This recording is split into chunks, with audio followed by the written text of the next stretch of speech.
Welcome to Reporter 247 channel. On a recent day, Yevgeny Prigozhin passionately criticized Russia's defense minister, Sergei Shoigu, his usual target. Speaking in front of a Wagner flag and casually sipping tea, Prigozhin referred to Shoigu as an incompetent and vain scumbag who had no experience with weapons or combat. According to Prigozhin, the defense ministry deceived Vladimir Putin into launching a full-scale invasion of Ukraine last year. He claimed that the war had nothing to do with denazification, demilitarization, or an imminent NATO attack, as officially stated. Instead, Prigozhin alleged that Shoigu's motivation was to earn a second Hero of Russia medal. Prigozhin had been publicly criticizing Russia's military leaders, including Shoigu and Valery Gerasimov, for months. He accused them of depriving his Wagner troops of ammunition, endangering Russian soldiers, and exploiting eastern Ukraine for personal gain.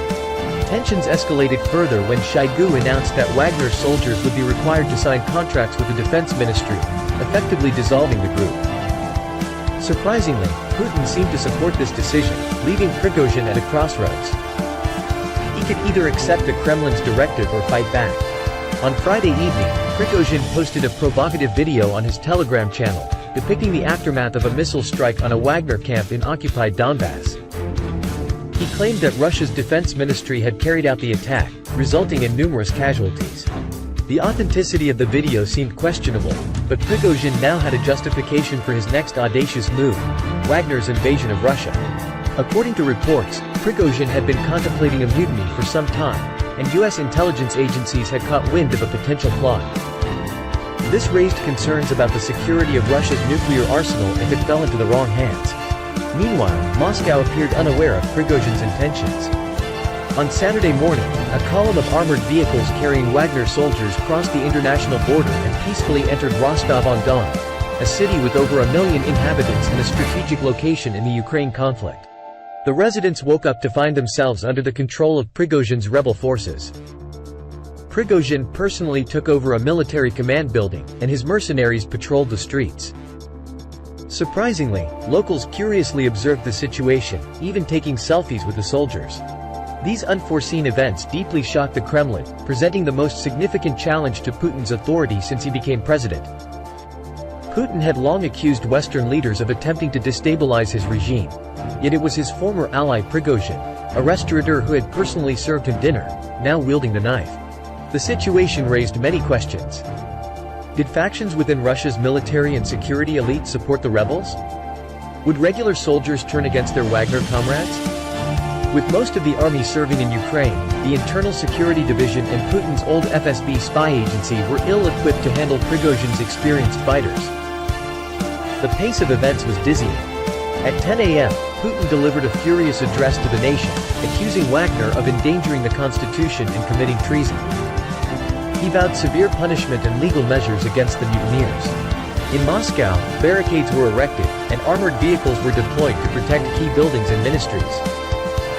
Numerous planes departed, and Ukrainian intelligence claimed that Putin had fled to his residence near Lake Valdai.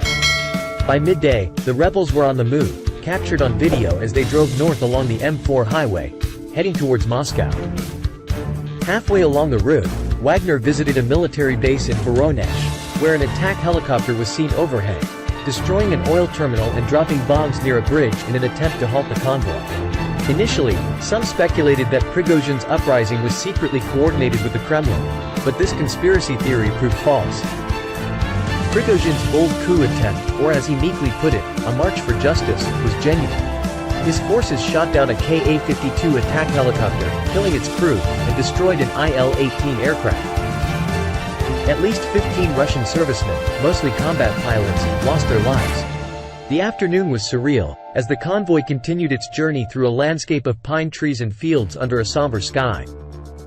A tank was carried on a heavy loader, and a jeep sped past. In Ukraine, people rejoiced, hoping that the uprising would mark the end of Russia's bloody invasion or even Putin himself. Around 8 p.m., there was an unexpected twist. Belarus's president, Alexander Lukashenko, announced that negotiations he had brokered had led to the rebellion being called off. Prigozhin confirmed this shortly afterward in a voice memo. The two sides had reached a deal, citing a desire to avoid bloodshed.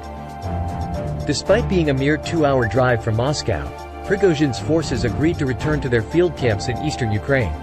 The Kremlin provided additional details, stating that no one from Wagner would face prosecution. The mercenaries were given the option to join the regular army or not. Most notably, Prigozhin agreed to go into exile in Belarus.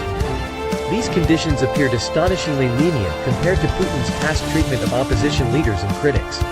On Saturday night, it was unclear which side had blinked first. However, the public sentiment was evident in the warm send-off given to Prigozhin as he departed. Young men cheered his SUV, chanting, "Wagner, Wagner." They took photos and shook his hand. As police units arrived in Rostov, some individuals booed the representatives of the old order. Prigozhin, an oligarch and billionaire, resonated with the public through his anti-corruption stance and calls for honesty in a country plagued by theft and deception. His straightforward and assertive videos, such as likening Gerasimov to a squealing fishwife, had made him a celebrity. Putin narrowly escaped an extremely dangerous situation, emerging from the crisis weaker and more vulnerable. Stability has been his main selling point throughout his presidency, even at the expense of curbing citizens' rights. However, his reputation for reliable leadership has now been tarnished.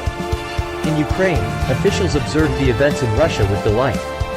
Yuri Saks, an advisor to the defense ministry, described the uprising as ridiculous, bizarre, and interspecies infighting within a terrorist country. Kyiv predicts further turbulence and the eventual collapse of Putin's regime. On Sunday, Putin appeared to resume business as usual, pledging to continue the special military operation, in an interview apparently recorded before the uprising.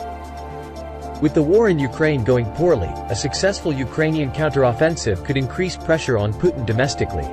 As of Sunday, Prigozhin's whereabouts remained unknown.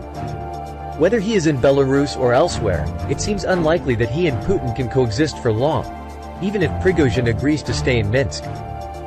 Prigozhin has become a rival and potential future leader, and his coup attempt may have concluded for now, but Russia now enters a new and unpredictable phase. Thank you for watching the video. See you in the next videos. Don't forget to subscribe to the channel to keep up to date with the latest news. Goodbye.